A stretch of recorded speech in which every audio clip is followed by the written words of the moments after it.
I've always thought there was something special about the TV show Danny Phantom, and I think it can be summed up in one critical phrase: self-awareness. Writers Butch Hartman and Steve Marmel were entirely aware of exactly what they wanted to make, and they made just that. Danny Phantom is likely one of the most well-known kids' TV shows from the mid-2000s because of its unique ability to improve upon well-established cliches and tropes present in many other cartoons. The show is completely aware of what it is: a one-of-a-kind, cliche-filled, serialized kids' TV show.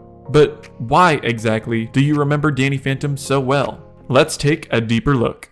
Watching through Danny Phantom, you would probably recognize a ton of tropes and cliches that would typically bring down an animated TV show.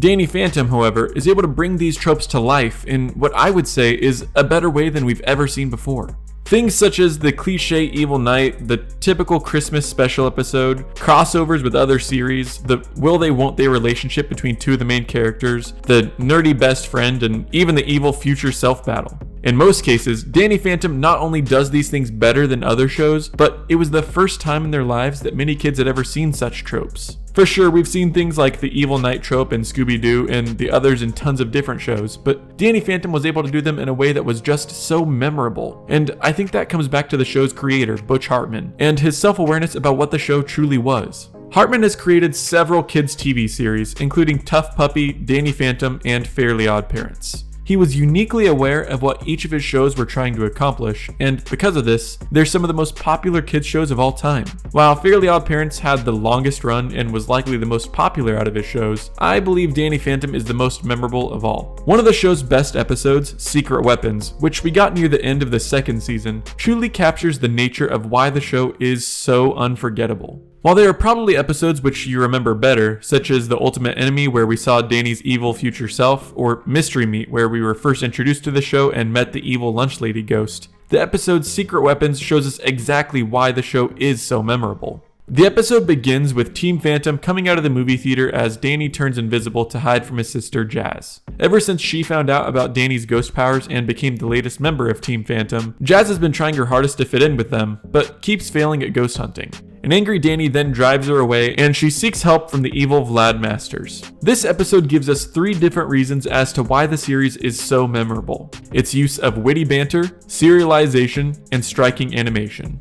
Upon rewatching this particular episode, one thing really stood out to me: the banter. Danny is able to perfectly emulate the ever so famous quips that Spider-Man is known for when fighting the bad guys. The episode actually makes note of this, even showing how Jazz is completely incapable of making her banter as witty as Danny's. When it comes to puns and one-liners that would typically be groan-worthy, Danny is able to make them seem natural and pretty funny at times.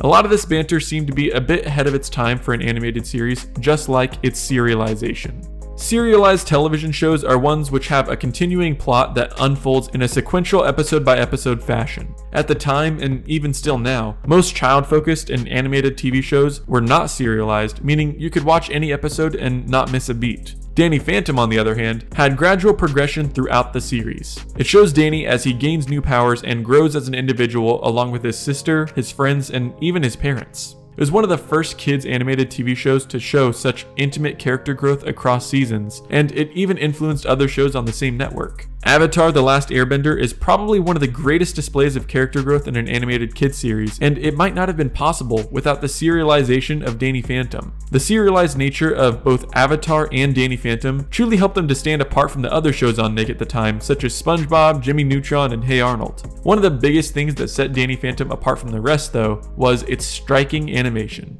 If I had to say the one thing I remember the most about Danny Phantom, it would be the unique character designs and color usage given to us by Butch Hartman. He made such striking animation throughout every episode that it really sticks in the mind of anyone who watches the show. The theme song, in particular, had one of the most remarkable animation and music sequences of any intro theme song of the time. It's really this stunning animation and character design that started the fandom for the show and led to the creation of Butch Hartman's best series. And I believe the show is Hartman's best because it grew with its fans. His other shows were made more for kids, and for the most part, they stayed that way. But as fans matured, Danny Phantom and its characters matured as well, offering something new each season. That's why the fandom is still as strong as ever, with fans constantly asking for a reboot of the series. The impact Danny Phantom had on the animation industry can't really ever be quantified.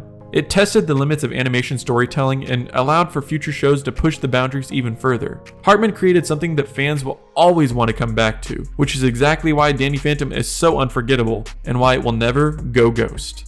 Anyways, that's going to be all for today. If you like what you saw, maybe check out the video on your screen for some different content. I make videos on basically anything that interests me in the world of entertainment. Also, don't forget to like and subscribe as it truly does help me out, and thanks for watching Rocket Riley.